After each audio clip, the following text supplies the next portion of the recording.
Ladies and gentlemen, my name is MackTen and welcome to another episode of Evil Money, the Diablo 3 economics show. Now on today's episode, I had a hard time really thinking about what to do, as you might have heard in yesterday's episode of Status Update. I really didn't make any sales this week, except, funny enough, while I was publishing yesterday's episode of Status Update, I had a sale. Only for a few dollars, but still, it was a sale. Now, the game's running pretty slow right now, the economy's going pretty slowly as far as real money auction house goes and being able to turn a quick profit. Now the method that I'm still using is the original method that I was using weeks ago, and that is log on every day, or every other day, and check my auctions and just spend about 15 minutes putting things on the real money auction house and putting things on the gold auction house.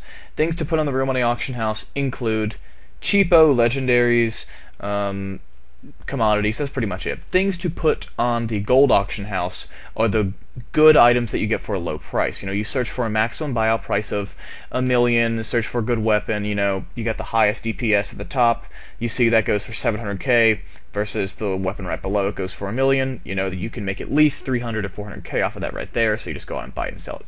That's just that's a really dumbed down example. I talked about this in previous episodes of Evil Money, but first of all, today I want to talk about the news, the big news coming, and that is that the auction house is going to be getting some changes, like real serious changes.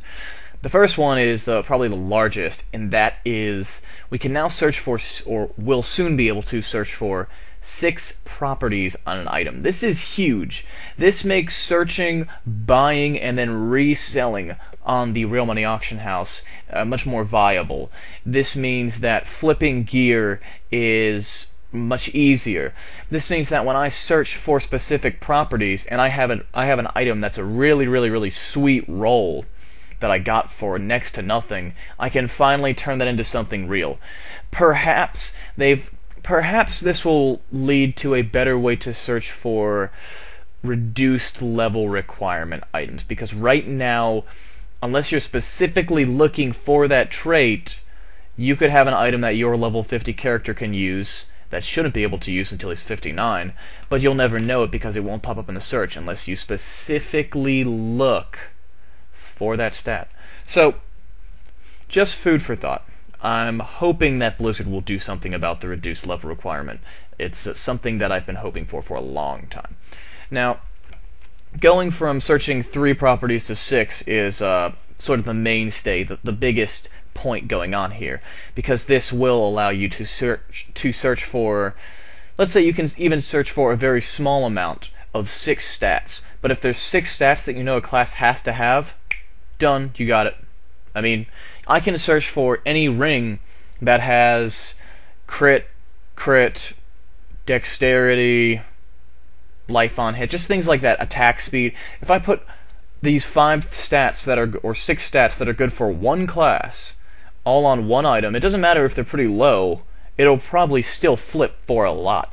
I think that, well, I don't know. I don't know if we'll be able to make this into a long-term situation where things will become more profitable as a whole. But I think especially in the short term, before the economy is kind of adjusted to this change, there will be a good amount of space, a good amount of wiggle room for you to sneak in, buy some stuff that is underpriced in the hopes of someone finding it, and then flip it for a much higher price while things are sort of readjusting themselves. And I think there's potential for each of us to make $50 or so, somewhere. Maybe that's a pretty high estimate, but I'm saying maybe $10 or $20 without actually losing any gold. So it's all about little pieces of income for me in this game, at least, because like I said, and like it was clearly visible in yesterday's gameplay footage, I have not played this game in weeks, and I'm probably not going to until PvP is re-implemented, or I guess implemented initially. So that's the bulk of it. There was one more thing, and that is Blizzard has stated that they are trying to change the fact that they assess gem stats when you search for an item. Now, I don't know if this is going to be released in the next patch, 1.0.4, or if this is something farther down the road, or maybe they just stated it and we will not hear about it for a year. I mean, I don't know.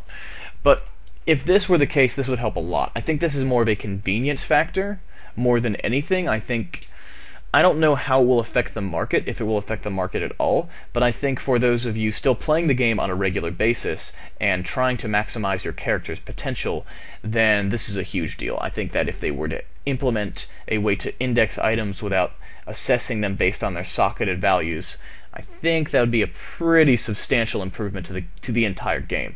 Because, I mean, right now, if you're going to search for an item with certain stats, and you search from the cheapest item, you're most likely going to find the first several pages are just filled with socketed items that have sockets filled with shit gems.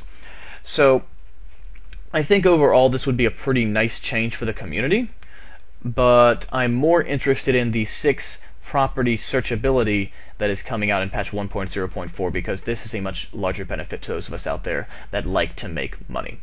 In the meantime, what I've been doing is, like I said at the start of the show, I've been buying items, reselling them. I haven't bought any items in probably a week. Things are really slow, but I have sold a few items, 2 or 3 items, for like $5 here, $10 there, in the past week. So a little bit of money, but considering I'm well over $200 and I only spent, the $60 in the game, I didn't buy a collector's edition or anything funny like that. I'm kind of happy I didn't in retrospect, but that's sort of where I stand. That's sort of what I've been doing to make money and what I hope to continue doing. See, I think I have a good method down for someone that doesn't want to put in the hours to play the game.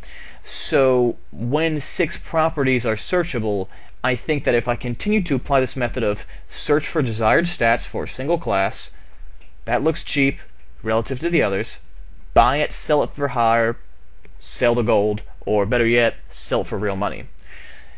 In following this trend, in following this path, in following this general idea, I think if I do this and continue to do this when 6 stats come out, I think there's potential for not only larger profits per sale, but many more sales. Ideally, I'm hoping for a lot more sales. I'm hoping to see things sell much faster because people can find them much easier. At least when I'm selling items that aren't one-hit wonders. They aren't based on 2 or 3 stats. They're based on, their whole loadout. But anyway, thank you for watching. This has been another episode of Evil Money. My name is MackTen. If you found any of this information useful, if you think I'm a total dick, whatever, subscribe. It'd be awesome. See you next time. Bye-bye.